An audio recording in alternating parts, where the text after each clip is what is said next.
All right, a lot of you guys have been waiting for Warrior of Dawn, Galuf, Warrior of Light Krill, or Exdeath. All you Final Fantasy fans out there, especially the Final Fantasy V fans, may have something to look forward to. Let's check out the new buffed up versions of HERE Galuf and Exdeath. We won't call him Galuf today until I do it on accident. But the first one I'm going over is Warrior of Light Krile. She's out there in the ocean, Krill, getting eaten up by whales. Girl entrusted with hope is her TMR here. 50% magic, 30% evil magic, and 5% MP refresh per turn. Pretty decent, pretty strong. Nothing to like go super crazy for. Obviously, if you're using this on like a magic-based evoker, like a summoner, then this is going to be something that you definitely want to pick up due to the 30% evil magic and the magic 50% on there. So if you're like a Morgana user out there, this would be very powerful for you to pick up one day. Nothing super insane to go out of the way for, but you'll probably want it eventually. It can't be stacked due to the in-game news, but pretty powerful. But that's pretty much all there is to say about it. Just strong, but nothing super insane. Now we have Krill Scrunchy, 100 MP, 32 defense, 60 magic, and 32 spirits. And also gives a ribbon effect. So this is very powerful. It's like the Mage version of Lotus Mage Fina's TMR. It's got the ribbon on it. But this is for Mage. It's got higher magic. But it's a super TMR, so if you want to go out of your way and get a super TMR that's just got more magic than Lotus Mage Fina's, which Lotus Mage Fina's does have magic on. It's only 24 though, which is actually a pretty big difference when you consider there's a lot of true dual and true double hand magic out there. But very, very, very strong, but there is a nice secondary hat you can wear with Lotus Mage Fina's TMR. So I like it. It's very strong, but I wouldn't suggest going out of your way to pick it up like Super Tmr Mogul or anything like that. I wouldn't do any of those things there, guys. So let's get into her skills in her kit here. She can wear rods, very nice. Daggers, swords, staves, and maces as well. Armor selection, you can actually wear hats and helms, which is unusual for a mage. She also wear light armor, as well as robes and clothing. No heavy armor, though. She also has access to shields. So let's get in here. As you can see, she's got a lot of Stardust Ray frames with Soft Thunder Arrow. Vengeful Tackle is an evoke skill. 4.0 multiplier, 100% magic based here with a defense break, or spirit break, excuse me, and evocation increase to your team there as well. She got a little bit of a heal here with Guardian Healing. She has dual cast black magic, Windrake Assault, 15 times multiplier there with her evo skill. Costs to evoke crystals, but is a chain finishing skill. But it does decrease lightning and wind resist by 75% for 4 turns to a single enemy there. She also has 2 Moogle Aids skills. She's got Exorcist and Hunter. So she's got a defense and spirit buff with increased physical and magical killers against fairies for your whole team by 25%, and a 10,000 HP heal over time for 4 turns there. So that's 2,500 HP per turn. And then Moogle Aid Hunter is going to be the killers for beasts, 25%, and then it's an attack and magic buff, and then it's an MP refresh of 25 over 4, or 25 a turn over 4 turns there. So she also has Mighty Thunder. This is where she gets some of her Stardust Ray and Peril chaining skills, 4.2 multiplier, Stardust Ray, Lightning and Peril, AoE. And then she has Mighty Arrow, which is the wind version of that. So wind damage, wind and peril, Stardust Ray there. She also has double Windrake, so I'm going to turn that on. Dual cast a lot of her skills here. Not all of them. Maybe it is all of them. All of them except triple Windrake. And it doesn't say anything about Windrake's Insight here, so she might not be able to cast Windrake Insight, which is her EP skill. So keep that in mind there. Let's see if her triple cast does say Windrake Insight too, so that should be able to be triple cast, but it's not highlighted. Keep that in mind there. And I think Triple Drake should cover everything else. Does Double Cast also say Windrake Insight too? It does. So she should be able to dual cast everything. I'm not seeing something else that's not dual castable. It might not say dual cast all of her skills because she has dual cast the ability. It'd be kind of weird if you could dual cast to dual cast black magic while you're dual casting. But keep that in mind there. Mysterious Power. 5-turn cooldown, available in turn 1, 250% magic for 5 turns to the caster, 100% wind and lightning and peril for 5 turns to all enemies, enables triple Windrake for 5 turns, which is her triple cast, and then for the next 1, 2, 3, 4 turns, she's going to give you 5 evocation crystals a turn, which is something that we've seen on a couple characters in the future if you've been looking at the sneak peek stuff with CG like Bahamut, well not CG, but Bahamut Fina. I know, really? go check it out. Bahamut Fiend is pretty cool. Something like that. So pretty interesting skill there. You get all your magic buffs, your imperils, and your triple cast unlocked. So working kind of like a physical damage dealer would. Windrake's Protection, you can use this on turn 1 to 3 turn cooldown as well. And it's going to be a 7.5 multiplier increase to Windrake Assault and Windrake Assault Plus. It's going to be an HP and MP heal over 2 turns, so 5,000 a turn for 2 turns for HP, and then 50 MP a turn for 2 turns. But this is only for the caster, sadly. And then it increases your evocation gauge by 4 to 5. So she can just like pump out evocation crystals for your whole party there. She's got Windrake Assault Plus here, which is a 20.0 multiplier, 100% magic, no spirit, so it's not hybrid like a lot of the older evocation gauge skills were. This is 100% of your magic with 100% lightning and wind imperil for 4 turns for 1 enemy. It's a chain finishing skill there. She also has Furious Thunder and Furious Arrow, which is her Stardust Ray stacking over time. They start at 11 times multiplier. They stack 3 times and they go up to a 20 times multiplier maximum each. So pretty powerful skills with the Furious Arrow and Furious Thunder. They don't cost evocation gauge crystals. They chain for you. Very nice things there. Remember, the evocation skills will use evo damage, whereas the non-evocation skills will use killers. The evocation skills don't use killers, so it's going to be a little bit weird if you're going to try to build both of those things on her at the same time. Going into her passives, she's got Magic and MP, Magic and MP Restoration, Spirit and MP, Evil Magic 30%, another Evil Magic 30% with Magic and Spirit 30%, Defense and HP, Silence, Confusion, Petrify Resist, Physical Magical Damage against Beasts and Fairies by 50%, increase Esper bonus stats by 30%. Her Super Trust Master / TMR activated Trust ability is her magic plus 30%. And then 50% True Dual Wield or True Double Hand Magic, 100% High Tide. Then she's got Moogle Companion, 5 times multiplier increase to Tornado. All right, I'm going to leave that there. 40% magic, 20% MP, 30% increased limit burst damage, 20% more magic, 3 limit burst crystals per turn, and then a modifier increase to Vengeful Tackle, as well as a Furious Arrow and Furious Thunder. Furious Arrow and Furious Thunder getting a 0.5 multiplier increase, though, so nothing super crazy going on there. They're just going to go up to a 20.5 multiplier at max instead of a 20.0. Triple cast Windrake's right there. Her magic, she does have Tornado and Dodge. She does have access to just Spellgo, which is pretty powerful. Then her latent abilities, her EP skills here, Mother Nature's Protection. This is going to give a multiplier increase to Furious Arrow and Thunder again by another 0.5. Goodness gracious. But she's also going to get Beast and Fairy Killer Physical Magical by another 25% there, and 10% more HP as well as defense. Windrake's Insight level 2 here. That's that 4-turn cooldown available on turn 1 to be a 40 times multiplier, Stardust Ray, chaining skill, non-elemental. Keep that in mind. And her limit burst is Summon the Windrake, lightning and magic damage, 37 times multiplier to 1 enemy with a 200% magic buff for 5 turns to the caster. So she's kind of okay. Nothing like super crazy, nothing super bad. Doesn't do anything like crazy unique. She's kind of like a Morgana. Morgana came out first, but Morgana and this character are very, very similar. We do have Furious Arrow, 21 times multiplier. That'll get you through the day. You can triple cast it. She's not quad casting though, so I really wouldn't go out of my way for her unless you're like an absolute Krile friend or fan. I guess you could be her friend too, unless you might be the Moogle they're pulling for her, or you could just leave her a Krill in the ocean and eaten up by all the whales out there. How poetic! Krill getting eaten up by all the whales while they pull for Galuf.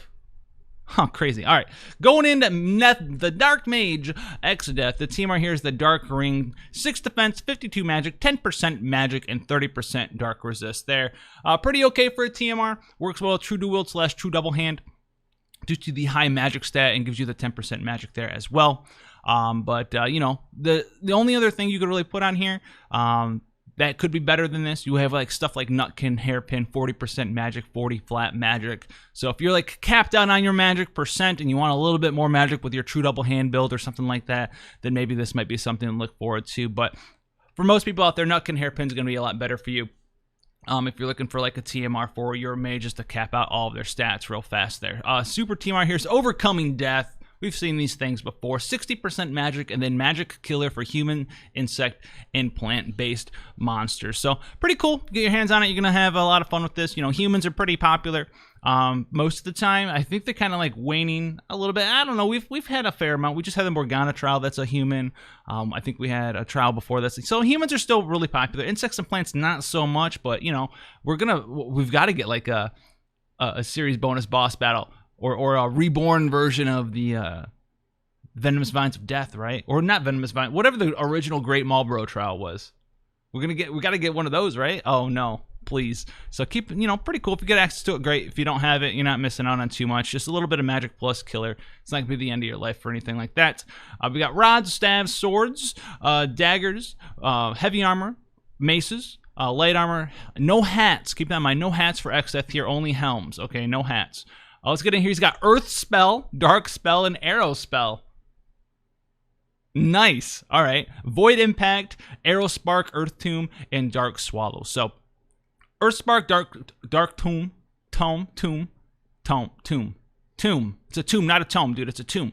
All right. Dark Swallow. These are going to be your 3 Chaos Wave skills. They go up to 15 times multipliers. Arrow is wind, Earth is earth, Dark is dark. The other ones before that, you're not really going to use them. They're 4 times mod, 1-hit skills. Nothing crazy there. Single target there. Whereas Arrow Spark, Earth Tomb, yeah, in Dark Swallow, our Chaos Wave AoE. Dimension Cutter is going to be 8 times multiplier, non-elemental, goes up to an 18 times maximum modifier there. So if you come up against a boss that's you know, immune to your wind, your earth, and your dark damage, that might be something you can use. But outside of that, not using it. That doesn't chain, not Chaos Wave, chain finish skill there. Dimension Cutter limit charge though. 4.5 mod, and it's going to increase your limit burst gauge by a little bit if you're into that. He's got Dimension Cutter Magic Boost, which gives you, guess what, 120% magic buff to you as well while doing a tiny amount of damage. He's got Dual Cast Black Magic, and he's got Wicked Light from his old school Wicked Light. Still the old school thing, nothing new there. Now we have Dual Cast Double Dark Magic here, right here. Double Dark Magic, his 6-star form, but as soon as you level up with the 7-star form, the level 101, he gets triple cast with his trust ability. So you want his trust ability on if you want access to triple cast, or his trust ability activated. So you need to wear his TMR or his super TMR there to get access to triple dark magic. Not to be confused with triple cast magic or dual cast black magic or anything like that. This is triple dark magic. It's for his abilities. And then he gets access to Arrow Gust, Earth Stab, and Dark Ruin, which are also Chaos Wave, and they do their respective element and damage. So we have, you know, wind, earth, and dark. They don't stack up damage over time, but they are 75% in peril for their own respective elements there. They have Power of the Void. Of course he's got Power of the Void. 7-turn cooldown available on turn 1. 200% magic buff for 5 turns to the caster, 500 MP over 5 turns to the caster, enables X Flare and X Holy for 6 turns as well. Then we have Complete Void, available on turn 4, 5-turn cooldown, magic damage 15 times multiplier, non-elemental, Earth, Wind, and Dark resist by 100% in peril for 5 turns, enables Quadruple Dark Magic for 5 turns to the caster, and then increase the modifier by 9.0 for 2 turns to the caster, can't be dispelled, Arrow Gust, Arrow Spell, Dark Ruin, Dark Spell, Earth Stab, Void Impact, Wicked Light, 7.0 modifier increase to Arrow Spark, Dark Swallow, Earth Tomb, and Void Wave 2, which we haven't seen, but I'm going to guess that is going to be one of his EP skills. So I have to go back, have to keep these modifier increases in mind. It's going to apply the turn you cast this spell or this ability and the turn you cast your spells or abilities after. All right, so you're going to want to cast, like on turn 4, you'll lead with this, and then you can cast your other spells, and then you know, those will get the multiplier buffs in that turn and the turn afterwards. It also is a chaining frame of Chaos Waves. It's going to help you out there. Going into his passives, we have Magic HP and MP 20%, Spirit 30%, some MP recover per turn, 30% Dark Resist. He's got 30% Magic increase when equipped with a sword as well as a rod, 50% High Tide. He does get 30% Magic Killer against humans, birds, beasts, plants, and insects. So low though, 30%, really weird. I guess it's because it's a bunch of things, who knows. 30% Spirit, 3 Limit Burst Gauge Crystals per turn, 20% additional Magic Killer against beasts and birds. He's going to get yeah, okay, I see what's going on here. 20% attack defense HP. He's going to be immune to sleep, silence, and confusion. 30% magic, and then he's going to another 20% magic damage against humans, insects, and plants. So instead of having one skill where he's got 50% for all of them, they gave him 30, and they gave him 20 for some of them again, and they gave him 20 for some of them again, so they all end up at 50%. They should anyway. I see what's going on here. Wind and Earth resist 30%. He does have Equip Robe as a skill. Really? You can't just make the man naturally equip robes. You gotta give him the equip robe skill. How did I not see this the first time? Someone let me know in the comment section. There's some sort of canonical thing where like Exdeath has to level up to learn how to equip robes in Final Fantasy V. All right, because like he doesn't naturally know how to use robes. Heavy armor, light armor only, as you can see here. But the man will level up 7-star 101. Will learn how to use robes. Where's his equip robes? Normally, dude. Where's his equip hats? This could be called like Light Armor Master or something. Equip hats and robes. Exdeath Reborn, dude. Like, we're gonna have to wait for the next Exdeath, the helmetless Exdeath, where you can equip hats. Is that what's going on here? All right, world avoiding power, magic and MP 30%, 50% true dual wield / true double hand with magic, 20% more magic, 40% more magic, and 50% limit burst damage. And then his conditional skills here: X Flare, X Holy, and X Meteor. So X Flare here, 7.0 multiplier, increases modifier by 1.0 for 5 turns to the caster for X Meteor, and it's a 150% attack, defense, magic, and spirit buff for the caster Chaos Wave. So low multiplier, does give a multiplier increase to X Holy. X Holy, 7.0 multiplier to one enemy, enables X Meteor for 5 turns to the caster, increases modifier by 2.0 for 9,999 turns to all of his other skills we talked about earlier. For the most part, Dark Ruin, Dark Spell, Earth Stab, all that good stuff. And a 1.5 mod increase to Arrow Spark, Dark Swallow, Earth Tomb, and Void Wave 2. Earth Meteor says is activated by X Holy. Yes, for 5 turns. All right. As well as X Flare. Oh, X Flare increases the modifier of X Meteor by 1.0, and then X Holy actually unlocks it. So X Meteor here is a magic damage 10 times multiplier to one enemy, increases attack, defense, magic, and spirit by 200% for 9,999 turns to the caster, can't be dispelled. So he's going to permanently he's ready. He's power of the void meteors. Increase modifier by 4.0 to all of his skills for 9,999 turns, and then increase modifier by 3.0 for Arrow Spark, Dark Swallow, and Earth Tomb. For 9,199 turns, as well as Void Wave 2. So you can get a total of 4.5 multiplier for his Arrow Spark, Dark Swallow skills, and then a total of 6.0 for the Arrow Gust, Arrow Spell, Complete Void skills. Quadruple Black Magic is here, and then his magic spells, he's got Meteor, Dispel, but no Dispel. He's got access to Gravigus, so nothing really to talk about here. His latent abilities here: Void Wave 2 is a magic damage non-elemental with consecutive damage increase. Starts at 5.5, it goes up to 15.5 max. Then we have Demise of the Guardian Tree, which gives him 10% magic and MP, 5% MP recovery per turn, and a 100% chance to avoid fatal damage when your HP is above 1%, and it locks your HP at 1%. His limit burst here is Eternal Nihility. Magic damage 35 multiplier to all enemies with a 60% spirit break and 200 MP. This isn't really that good. I guess he's got a 50%. I guess he's got a 50% limit burst damage passive. Even then, though, I'm gonna go through the trouble. So the way that I envision you using this guy, what he wants to do here, you need the Power of the Void. You want to cast X Flare, X Holy. All right, you want to cast that X Flare. You want to cast that X Holy. You want to cast at least X Holy to cast X Meteor to gain the damage bonuses for him. So he's gonna work like a one and done stacking damage dealer, where you want to cast certain skills, kind of like Axe Stars, CG Laning, stuff like that. But except his don't run out over time, like Elena and stuff like that. His are just like, as long as he doesn't die, he's gonna have them forever. 9,999 turns. So he's gonna have them forever. So you can get a 6 or 4.5 multiplier buff forever to his skills up here. So like this right here, his Imperiling skills, this will go up to a 10.5, and then his Chaos Wave damage dealing skills up here will go up to like a 20-ish something multiplier. So, you know, you got to work a little bit extra to kind of hit what Krile is just kind of doing, you know, 20 times multiplier. But he does have quad cast, whereas Krile does not have quad cast. A lot of other Chaos Wave chainers, you know, they're 20-something multipliers as well. And then he does have a little bit of nice burst damage here, where he gets the multiplier increased by 9.0 on top of that. So he can pop him up to like a 30 times multiplier and get in there.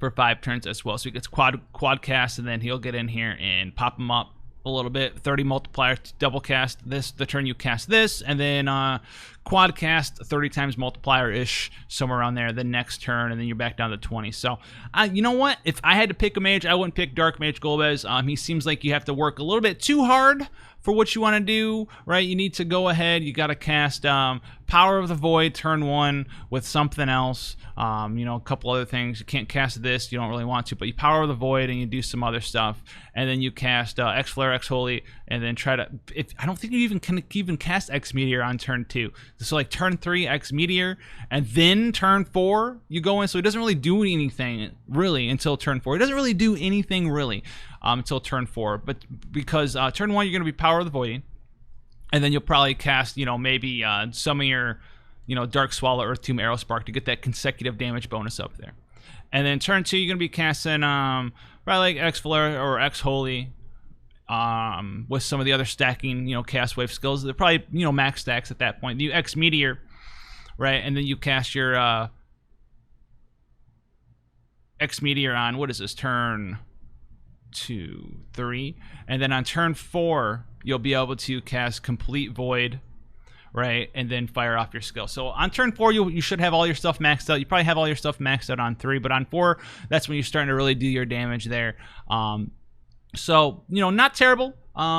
He should do good damage with 20 times multiplier. He's not doing anything extraordinary though. You know, we've got a lot of mages that come out that their specialty is 20-something times multipliers, Chaos Wave or whatever chaining family that they are. He's nothing super special. His multipliers last for forever. But that's about it, you know. His 20 times multipliers last for forever, and so does like every other Chaos Wavers in the whole game. So, Warrior of Dawn Galuf! Called him Galuf. Gallup is here, dude. Check yourself. Look at this man. Roll.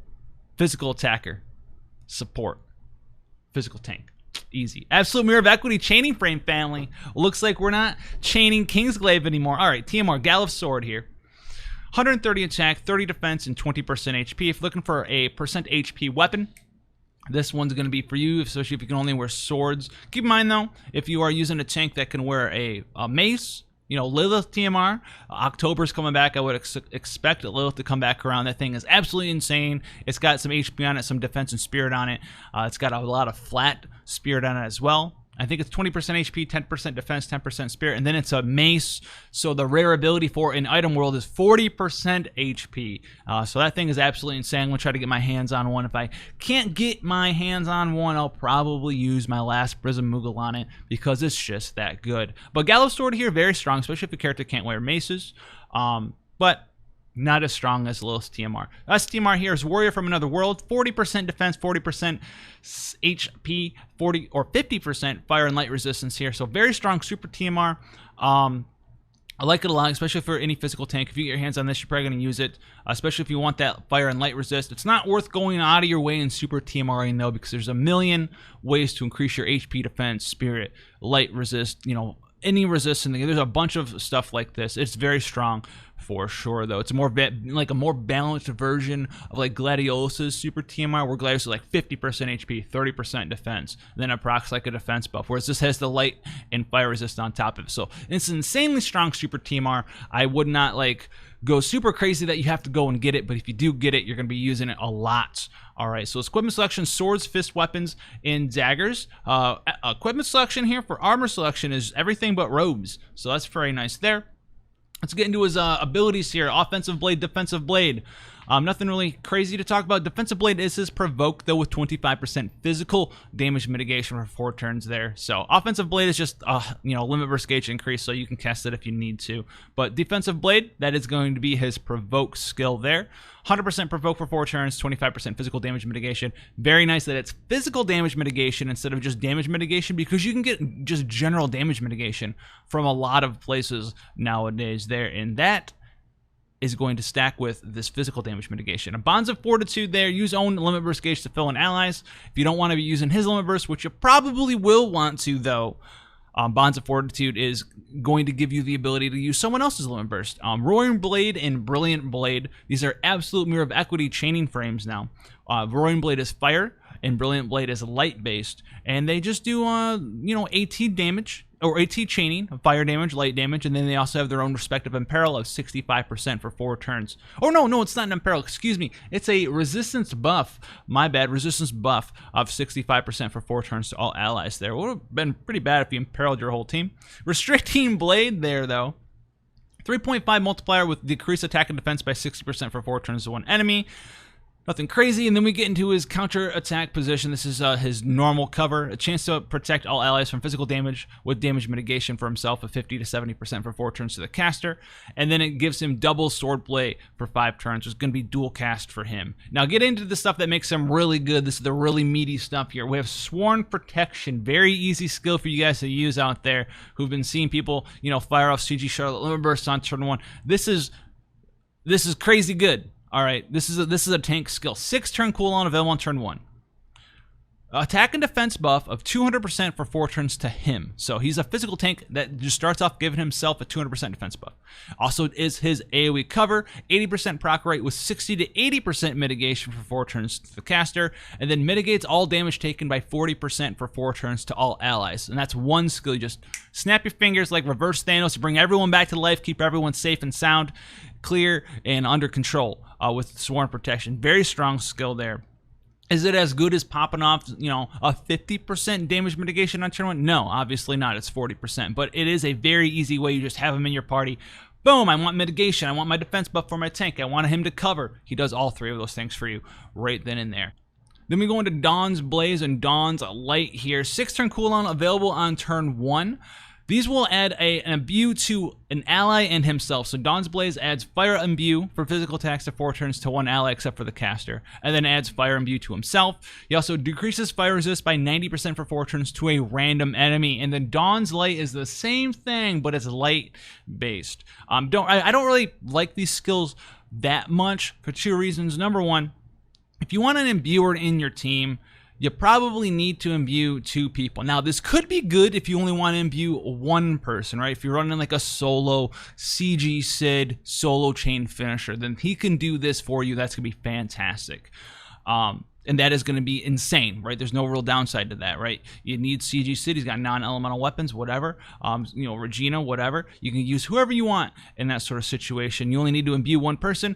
Good to go there. He's going to do it for you. He's also going to have the Imperil. Now, the Imperil, if there's a multiple enemies, that can get a little bit rough because it's a random enemy, and that might not work out for you. That's the weakest part of the skill there. But if you're running, 2 characters like your friend chainer in your own chainer, and you're running double non-elemental weapons on them, he's not going to be able to be the imbuer for you like someone like Sylvie could, or CG Lidenfino or Silka or whoever else you want to use that has multiple imbues for multiple units. You can't do it. He always imbues himself and somebody else. So pretty weird there. Also, it's kind of strange because all of his stuff's like absolute mirror of equity chaining skills, and then he imbues himself. I guess this for the final ability here, Blast to the Past, which is non-elemental physical damage 6.5 to 1 enemy with a 75% fire and light imperil for 4 turns to that enemy as well, and enables Prayer to the Future for 5 turns as well. So his big power comes from Sworn Protection, and then some other stuff we'll talk about down below. Now let's get into the meaty part of him right here. 10% physical dodge innately. Attack HP and MP 20%. 20% defense and spirit when equipped with a sword. 50% HP and 30% draw attacks. 7% MP per turn. 30% attack and defense, as well as 30% more attack if equipped with a sword. 50% additional draw attacks.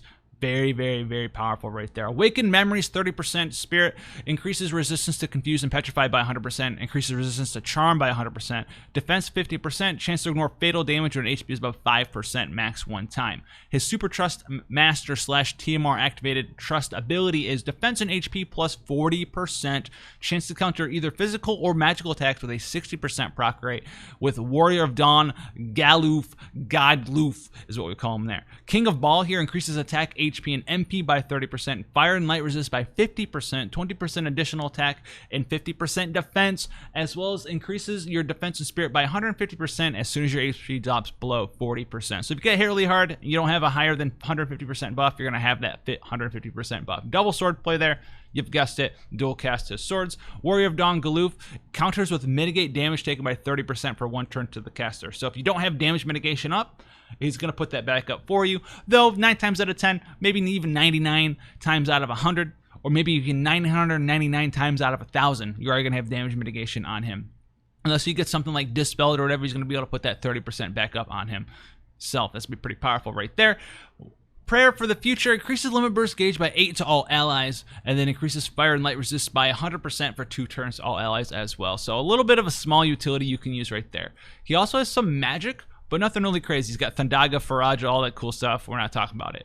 His EP skills here, Neutralizing Blade is a Dispel, if you want to go all the way up and spend all your EP on that. And then Fiery Spirit 2 gives him 30% fire and light resist on top of his already existing 50%, as well as 10% more spirit and 10% more MP. Now his limit burst here, very strong, 22 crystals. This sounds pretty similar. CG Charlotte, is that you? Physical damage 15 times multiplier to one enemy, not that big of a deal, but then mitigate damage taken by 50% for 4 turns to all allies. Very, very, very, very, very, very, very, very, very good. So unlike CG Charlotte, you can't just pop his limit burst off on turn 1 and get the cover in the 50% mitigation, but unlike CG Charlotte as well, he just has a cooldown skill where you don't have to really work that hard to get a very similar effect. You give him a 200% buff to his defense. He's physical tanking, gets that defense buff, fantastic. Gets the cover up, fantastic. Gets the mitigation of 40% for 4 turns to your entire team, fantastic there as well.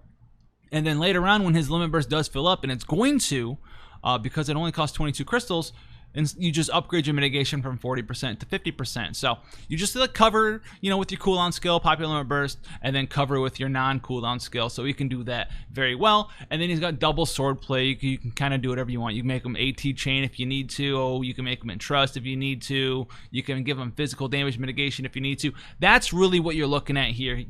If you're not getting the full use out of like Dawn's Blaze and Dawn's Light and Blast of the Past and stuff like that, you don't really care about that. But what you really do with them is you just easy breezy. If you need to pop off, he can be your damage mitigator for your whole party, which is insane. This allows you to do so many different things with team building.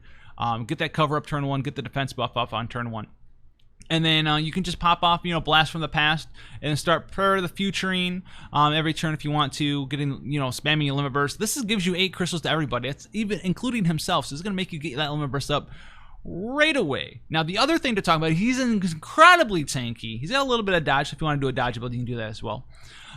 He's incredibly tanky. HP, MP here, defense and spirit here, 50% HP here, 30% defense here, 30% spirit, 50% defense, 30% HP and MP, 40% defense and HP, 50% more defense. He's very, very tanky. And then the last thing, the creme de la creme, piece de resistance, he has 80% draw attacks, which makes it so you can do some insane stuff with him. If you guys have seen draw attacks builds out there, a lot of them you can't really do unless you've been playing the game for a while and you've had all the time limited gear, because I think all the draw attacks gear in the game right now is time limited except for the Moogle plushie. So a lot of you guys out there will have access to Moogle plushie, but you won't have the K Producer's jacket, or you won't have the wrapped gift, or maybe you missed the yellow balloon, or I think the yellow balloon's actually 15%. I don't think you can use that, but like the wrapped gift, K Producer's jacket, stuff like that, you don't have that, so you can't really do 100% draw attack build unless you have Moogle plushie plus that time limited gear. Whereas with Warrior of Dawn Galuf here, he just needs 20%. So you can use the Moogle plushie. You'll hit that 100%. You'll go to 110, but you'll hit that 100% threshold. Or you can use, if you have the K Producer's jacket or the wrap gift, that'll get you at 100% as well. And you can do some insane stuff with this, especially the Moogle plushie. having a 100% draw tech build is absolutely crazy.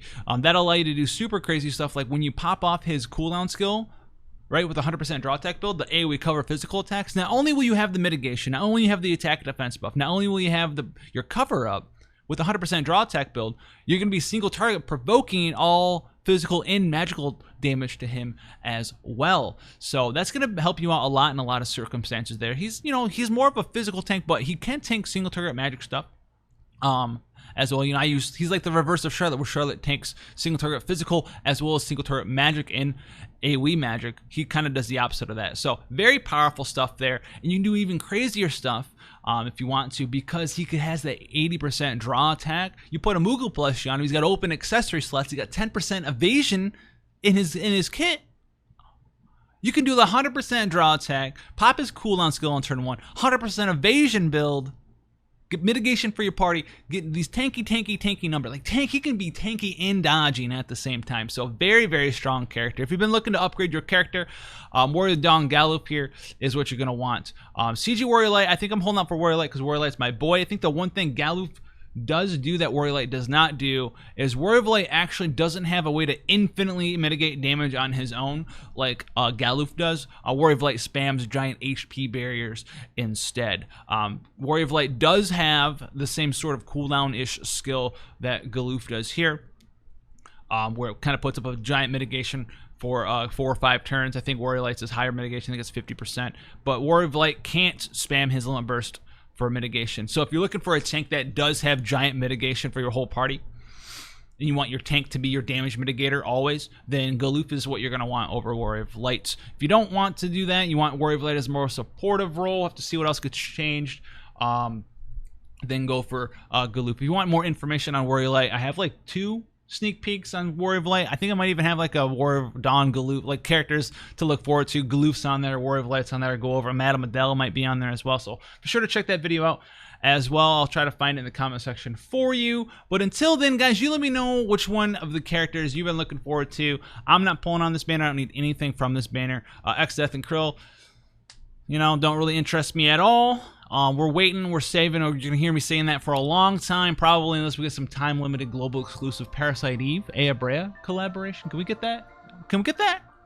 But let me know what you feel about the 2 mages as well as Warrior of Dawn Galuf and your choice there. Help each other out down there. Talk about the points that you like to make. Until then, guys, I'll see you on stream in the next one. Hit that subscription button, get more information about the game, as well as have fun and hang out. If you like the content, you like it, let me know. But